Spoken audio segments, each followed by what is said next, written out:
All right, guys, we're back with part two of how the DA of Boulder and the Boulder cops agreed to possibly just never solve this crime back in 2008 when they apologized to the Ramseys. I had to make a part two because there was more I had to say. I just had to get it out there to try to convince you that this case will never be solved because the Boulder DA and the Boulder cops in 2008 just decided to apologize to the Ramseys because they know their cops fell for a frame up and they will never they would just decided just to never solve the case. So here we go. We'll go through it again, as quickly as I can. But again, this is JonBenet. It's hard to be quick. All right. Let's listen to this video of Lou Smith and Katie Couric back in 2001. As he describes multiple DNA found in multiple places in this crime. Sexual impropriety on the part of John Ramsey. JonBenet's autopsy report mentions chronic inflammation in her vagina. Some medical experts have said this could be a sign of long-term abuse. Others say the inflammation could have been caused by almost anything, including bubble baths. There's no debate there are pieces of evidence left at the crime scene. Fibers, hair, and DNA. Evidence, Smith says, doesn't match up with anyone in the Ramsey family. It can point a very strong finger at who may have done it. Also, they found DNA in JonBenet's panties. She had bled during the sexual assault portion of the crime. Again, primary source. They know that's JonBenet. It was her blood. But there was also secondary source of DNA. Again, foreign. And it matches the DNA in the fingernails of her hands. This is now in 3 areas. When you say foreign, it means not belonging to John, Patsy, or Burke Ramsey. That's right. And Okay, there we go. Lou Smith telling Katie Couric in 2001 there's foreign DNA found from someone outside of the home, found in 3 different locations under her fingernails, in her private area and on her waistband or panties. I can't remember what he said there, but that's 3 different spots. So my question would be, why weren't the Ramseys eliminated as suspects in 2001 since they knew that back then?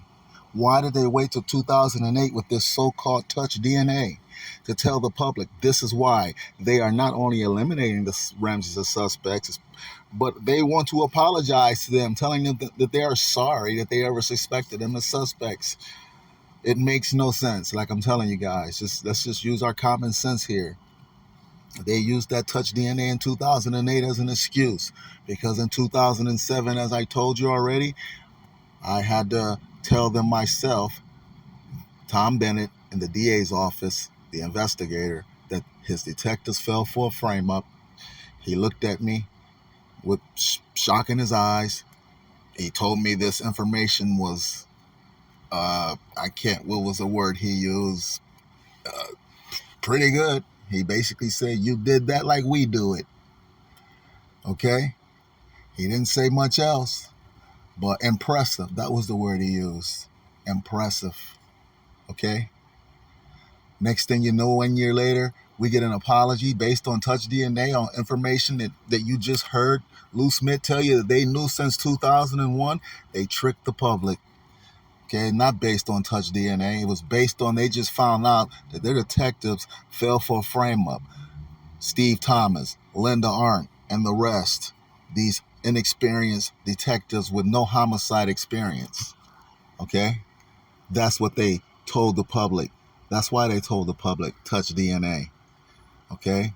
And then apologize. You see, an apology is different than eliminating the suspects. It's one thing to apologize. It's another to say you eliminated the suspects. They could have just eliminated them.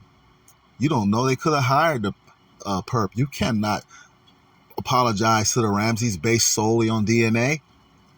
What if they hired the perp? Okay?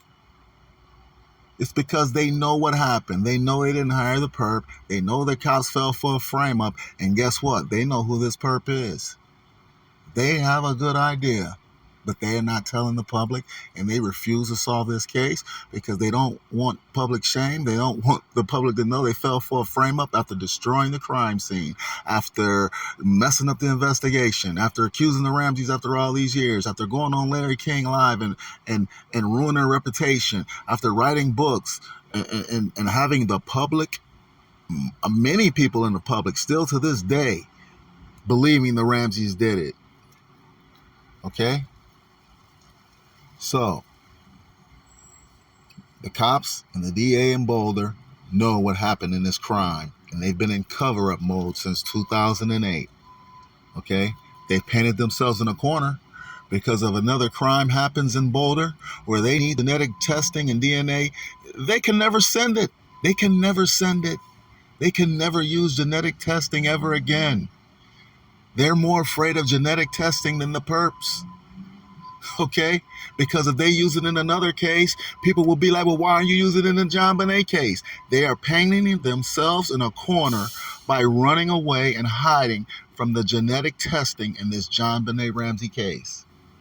Why do you think Detective Tom Trujillo was leading this investigation for so long, for so many years? What was it, 20 years, until he finally got removed for misconduct a few years back here? He was one of the original detectives in 1996, and he was still the lead detective, making sure to protect his colleagues, protect Steve Thomas and Linda Art. He knows what happened. They don't want to ever solve this case. Okay? They are protecting this case. Okay? These detectives never solved homicides ever. Okay? How could they even bring this case to trial? How can you bring this case to trial if your detectives, Steve Thomas, Linda Arndt, all these detectives never even worked a homicide, never even solved one? Okay? How? The perp claims to be a fat cat. He tells John Ramsey in the ransom note, "You're not the only fat cat around. This means I'm a fat cat too." You think if they arrest a fat cat, his fat cat lawyers aren't going to put these detectives who never solved a homicide in their lives on trial? Why would you even do a citizen of the public like that, whose child was brutally done like this, put detectives on this case who's never solved a crime? You know, John Ramsey, in an interview a few weeks ago, stated that Boulder has the reputation of being known as 25 miles surrounded by reality.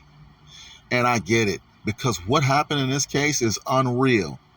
You're going to put detectives on this crime who's never solved a homicide in their lives. You know, there's been reports that Steve Thomas, this guy who's been on Larry King Live and writing books, never solved a homicide in his life. There's reports that he, I don't know if this is true or not, in the line of duty once actually committed justifiable homicide. Again, I don't know if it's true or not, but if it is true, do you realize that Steve Thomas has committed more homicides, justifiable, than he's ever solved in his life? But this guy wants to get on Larry King and act a fool and accuse the Ramseys? People want to believe this guy over Lou Smith, a legendary homicide detective who solved thousands of crimes, over John Douglas, a legendary criminal profiler who actually invented criminal profiling? You want to go with this guy? Steve Thomas. He's never solved a homicide in his life. Okay? You want to go with Linda Art on TV admitting she jumped to conclusions? When JonBenet was found, she looked in John Ramsey's eyes and she knew they had something to do with this because she never saw the homicide in her life. So how does she even know anything about a homicide and can go on TV and speak about it and admit that you just jumped to conclusions before any DNA was ever in? And people want to believe these people? Her? Never saw the homicide, never worked the homicide, but she's going to go in front of a jury and try to convict somebody of this brutal homicide. Unreal. Okay? Okay? 25 miles surrounded by reality. When it comes to this case, absolutely true. That is unreal, guys. Okay? By the way, where is Steve Thomas today? Where is Steve Thomas today? This guy who wrote these books, who was out front, the big loudmouth, with no homicide experience. I guess if he committed homicide, I guess that counts a little. You know, I don't know. Somebody tell me, if you commit a homicide, does that make you a homicide detective? Whatever. I don't know. Maybe it's not true. Maybe it didn't happen. Maybe that's something somebody should look into. That happened in the line of duty over there in Boulder. If the way things going right now, probably in this case, because everything's unreal. Okay, I know it was justifiable. He was a brave man if it happened in the line of duty. But you know what? To never solve a homicide, you have no business working a homicide. Unreal. But again, where is he today? He's like in hiding. You can search YouTube and might find him on a few of these pro-friendly, YouTube's giving friendly questions where he can, by the way, he never mentions the Ramseys by name ever again. Do you guys realize since 2008, Steve Thomas has changed his whole tune in this case? Since 2008, the magical year in this case, the magical year when the Ramseys get their apology, Steve Thomas now changes his whole opinion about this case. Here's a quote from Steve Thomas after 2008. He mentions something about he hopes an arrow of history finds its deserving target. Huh? What?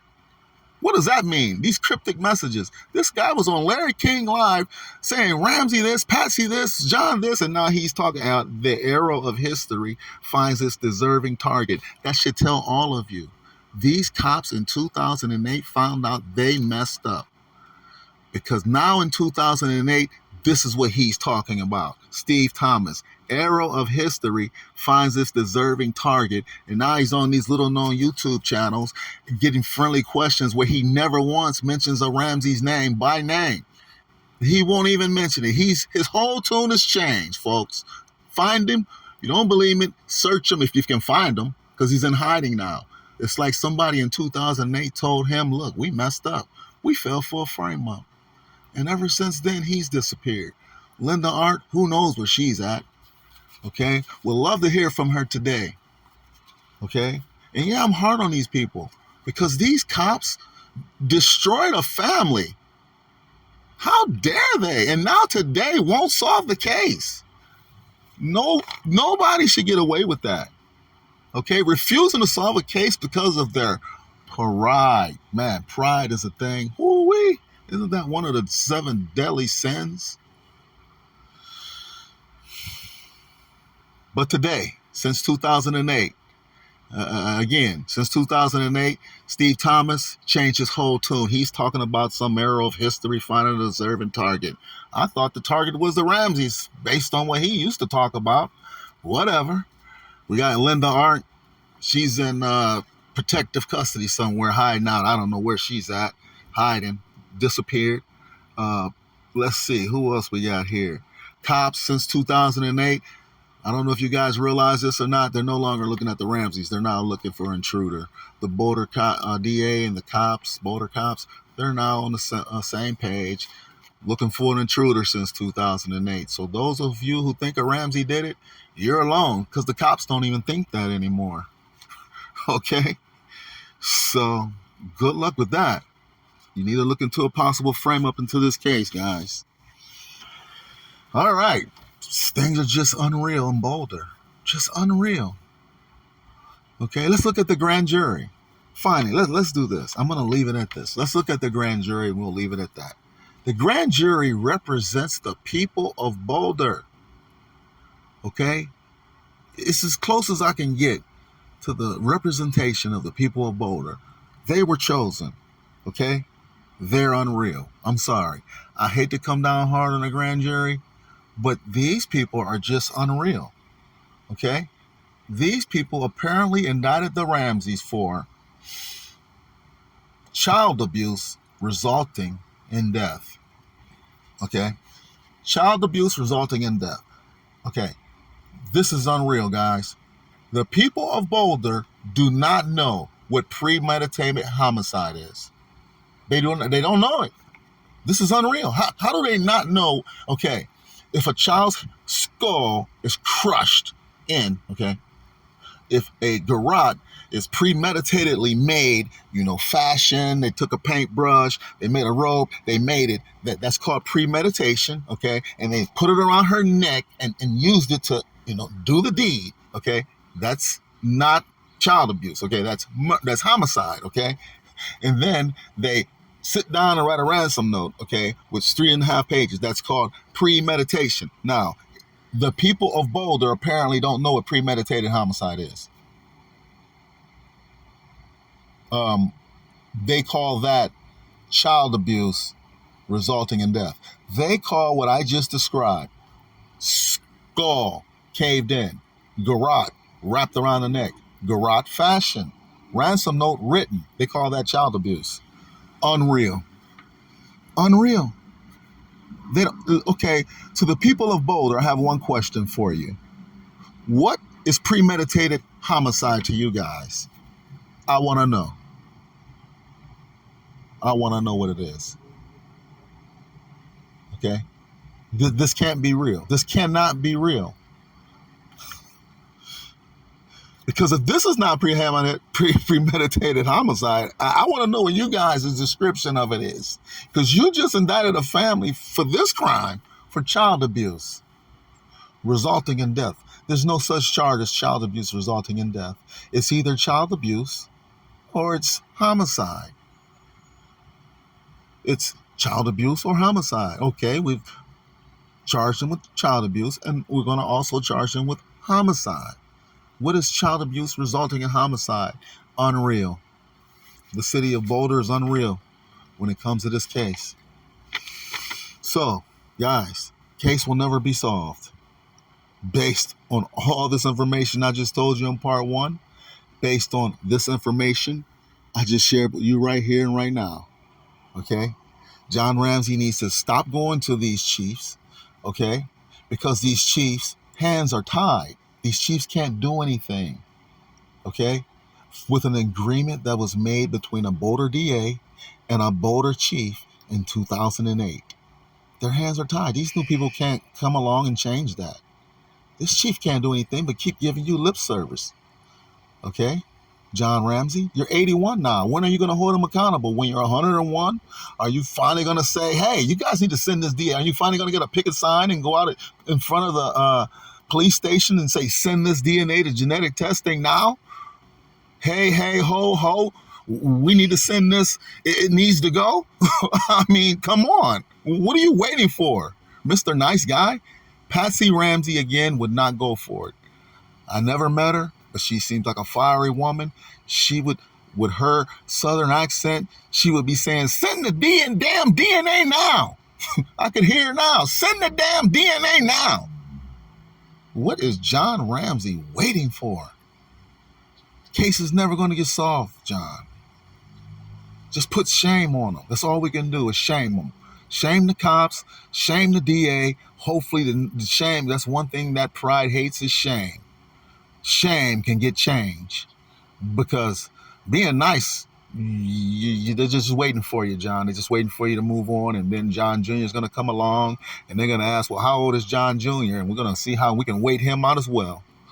They're never going to do anything without shame, John Ramsey. Channel Patsy Ramsey. Get tougher. Put pressure on these people. They did your family wrong, and they keep doing your family wrong by not solving this case with genetic testing. And that will be the end of part 2.